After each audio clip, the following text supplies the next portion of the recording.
More on the Sandy recovery now from the governor of New Jersey, Christie. He's on the shore in Seaside Park this morning. Good morning, Governor.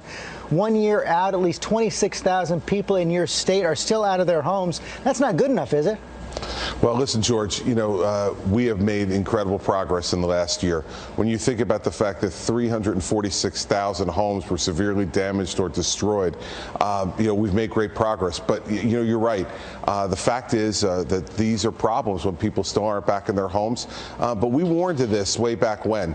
It took 92 days for the Congress to get the aid to the Sandy victims. That's compared to 10 days for Katrina and 17 days for Gustav. So all that gets added on to the back end. So, we're doing the best we can, but I understand the frustration of some folks, and we're just going to keep at it. It's my mission to finish the job, George. You talked about that federal aid. You sparred with Senator Tom Coburn over federal aid for Sandy. He's been pointing out now that only a small fraction of the aid has gotten through and that it doesn't seem to be going to the people who need it. Whose fault is that, and what can be done?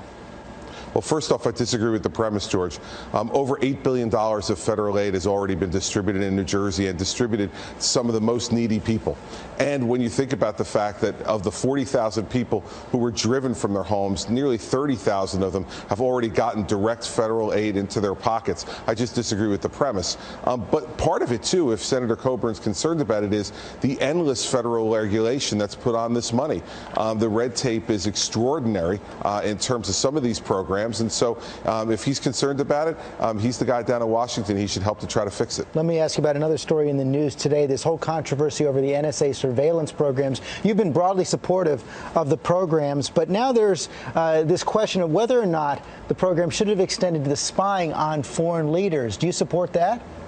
George, listen, I have always felt like these programs are necessary and important, but they have to have appropriate oversight, both from the White House, who's executing on these programs, and from the Congress, who has the legal authority to have oversight. So I'll be interested to hear from the President and from the White House on these issues, as any concerned American will be over the course of the weeks to come, and whether they were doing their jobs at the White House and in Congress in terms of overseeing the NSA and what they were doing. But do you think we should be spying on our friends?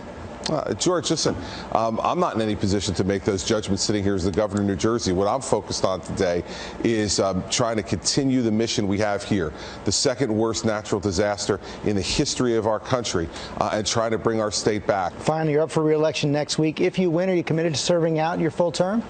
I'm committed to being the best governor New Jersey can have for as long as I can possibly do it. But, George, neither one of us have a crystal ball and know what's going to happen in the future. I've been really honest with the people of New Jersey and told them exactly that. I'll do this job as long and as aggressively as I possibly can. And my current intention is to spend 4 years. But we'll see what happens, George. You never know what life's going to bring you. And we will be watching closely. Governor Christie, thanks very much for your time this morning.